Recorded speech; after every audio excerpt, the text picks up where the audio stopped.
beaucoup de protocoles. On commence avec la chimiothérapie, après on va dire qu'on va faire la chirurgie, après on va dire qu'on va faire peut-être la radiothérapie. Donc, moi je pense que l'assurance a véritablement sa place. Moi j'ai vu des malades où ils ont tellement épuisé sur le plan financier. On sait que quand vous abandonnez le traitement, la maladie de récidive est souvent grave. J'insiste que moi je pense que l'assurance a tellement sa place. Donc,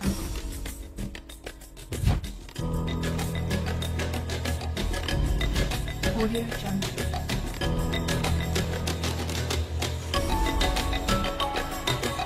Audio Jungle.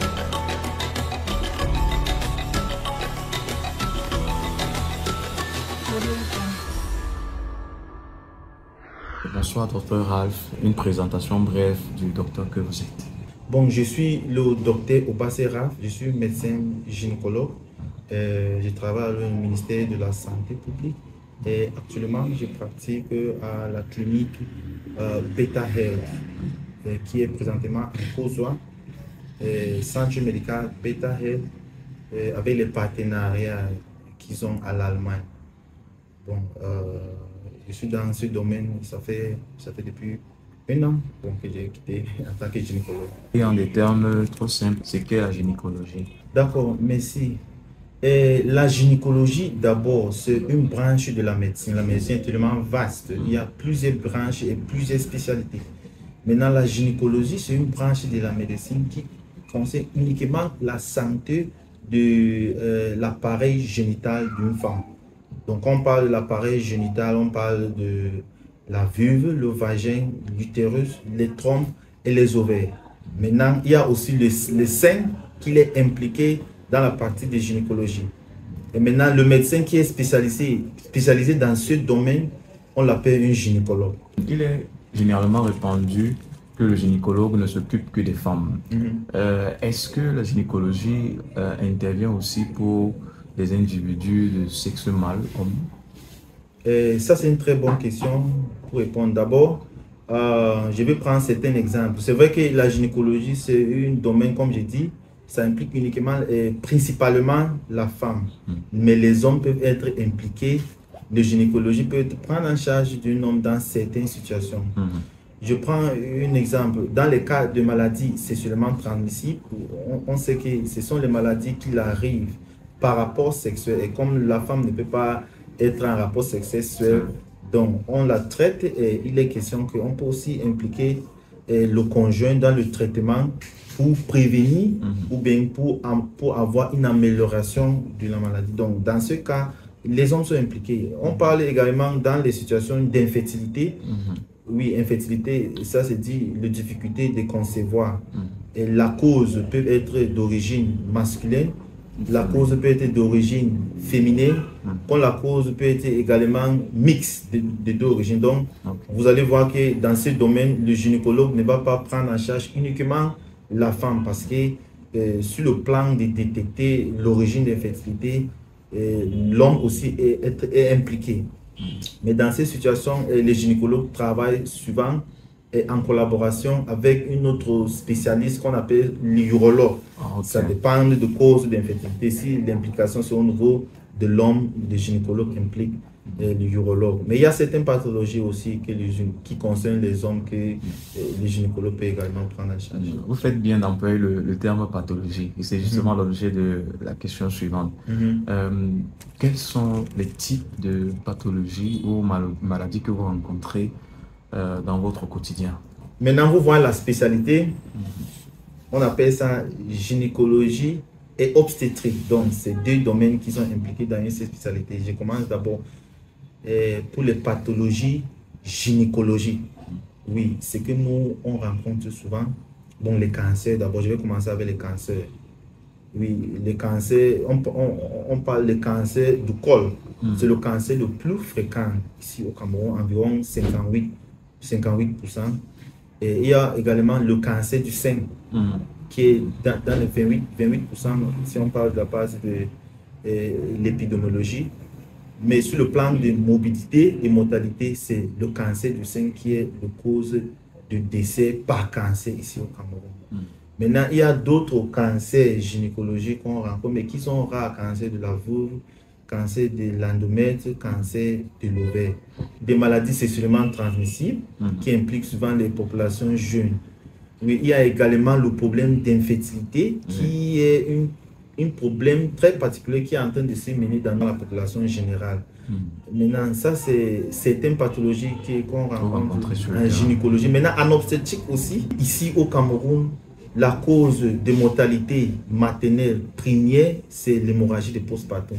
Donc, dans le cas d'obstétrique, tout ce qui concerne saignement après l'accouchement, c'est l'une des causes du décès principal au Cameroun. Donc, il y a aussi les décès qui ont lieu à les avortements, surtout les avortements criminels, les avortements qui se font au quartier des avortements insécurisés. Il y a aussi une grande pathologie qu'on voit, qui est en train de, la fréquence est en train d'augmenter, on appelle ça les maladies hypertension sous grossesse. La prééclampsie, c'est l'une aussi des causes importantes de la mortalité maternelle. Et tout ça, ce sont les pathologies que vous rencontrez. Est-ce que dans le déroulé, le quotidien de votre pratique professionnelle, il vous est arrivé de rencontrer des femmes souffrantes de cette maladie et qui seraient assurées par une compagnie d'assurance? Oui, bien sûr. Il y a certains malades qui sont assurés. Et moi, je vais également noter qu'il y a certaines sociétés qui sont assurées, qui prennent en charge les cancers gynécologiques. Mais ça dépend de la politique de la société de l'assurance. Certaines assurances prennent, certaines ne prennent pas. Mais si je vais regarder les femmes qui sont assurées et qu'on rencontre en quotidien, moi, je peux dire, on n'a pas assez trop. Bon, ça dépend aussi de la localité. Oui, on n'a pas assez trop de malades qui sont assurés, oui, qui sont pris en charge, qu'on prend en charge pour les cancers gynécologiques qui sont assurés. Vous avez utilisé un terme clé qui est celui de la prise en charge. Et nous désirons savoir, l'assurance a-t-elle un impact dans la vie d'une femme assurée qui serait atteinte de la pathologie du cancer? Moi, je vais commencer à répondre à ces questions, oui, parce que l'assurance, d'abord, comme le nom se prononce, l'assurance, ça veut dire c'est une garantie. Parce que la maladie, c'est quelque chose qui n'est pas programmé. Oui, on n'a pas programmé, ça peut arriver. Mais sur le côté financier, nous sommes d'abord dans une société qui n'est pas les pays de moins développés. Beaucoup de gens ne sont pas aptes d'une façon financière. C'est pour ça, moi, je pense que l'assurance a sa place. Maintenant, surtout sur la prise en charge des cancers gynécologiques, les traitements varient.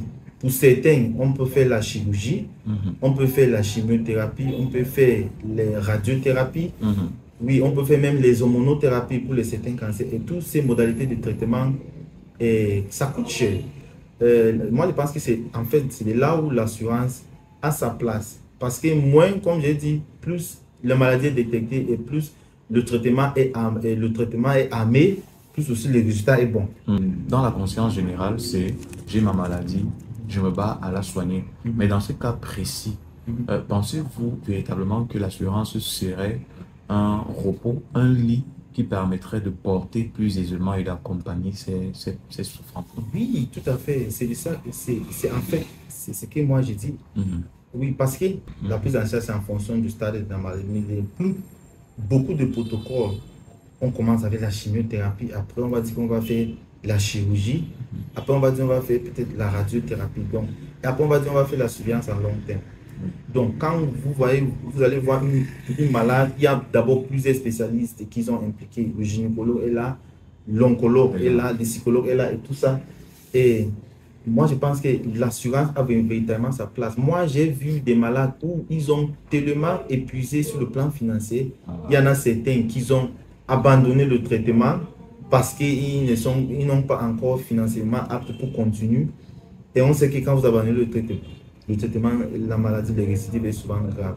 Donc, j'ai dit encore et j'insiste que moi, je pense que l'assurance a tellement sa place. Donc, pour les malades qui sont assurés, des outcomes, oui, est souvent très bien.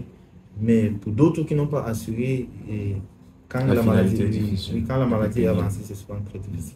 Puisque personne, au départ, ne veut attraper le cancer. Tout à fait. Maintenant, est-ce qu'il est conseillé pour ces femmes-là d'être à l'écart, de se tenir à l'écart de l'assurance, de ne pas se rapprocher pour comprendre ou connaître ce que propose une assurance maladie, ou bien ce que pourrait apporter à une femme une assurance maladie? Voilà.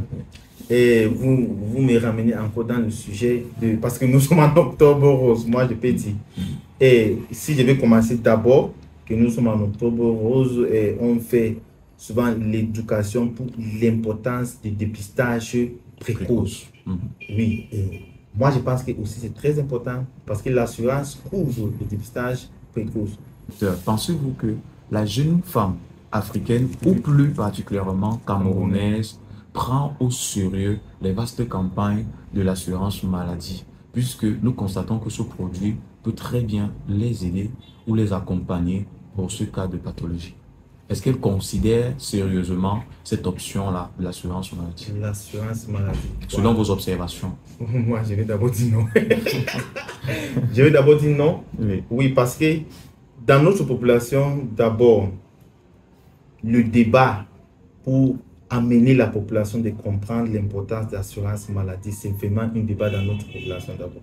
C'est pour ça même au niveau du ministère Santé, le ministère de la Santé publique, il a commencé une couverture sanitaire universelle. Et vous voyez que depuis que ce policier a été passé, même au niveau des formations sanitaires, c'est difficile pour avoir l'implication. Moi, je vous dis, là où je travaille, ce n'est pas tout le monde qui sont l'assurance maladie. Même certains personnels de santé n'ont pas encore l'assurance maladie. Maintenant, peu importe par rapport à quelqu'un qui n'a même pas un personnel de santé. Donc, moi, je pense que l'assurance maladie est tellement important et chaque jour, nous sommes en train de faire aussi la sensibilisation de la population. Nous, on a encore cette idée que l'assurance maladie est là pour plutôt prendre notre argent. Alors qu'elle accompagne à ces femmes qui n'en parlent pas à leurs jeunes filles. Quel est le conseil que vous pouvez leur donner? Le conseil que je vais donner pour une jeune fille en ce qui concerne l'assurance maladie, d'abord, moi, je vais encourager.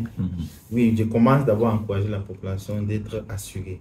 On est en train de parler d'un sujet qui est très sensible. On est dans les domaines de gynécologie et de certains cancers. On sait que le dépistage précoce prévient la maladie et la prise en charge est très bien quand la maladie est découverte tôt. L'assurance maladie a sa place. Donc, c'est moi, mon mot que je vais donner à la population, c'est l'assurance maladie. Il faut être s'assurer parce que la maladie, c'est un truc aussi qui peut arriver à n'importe qui.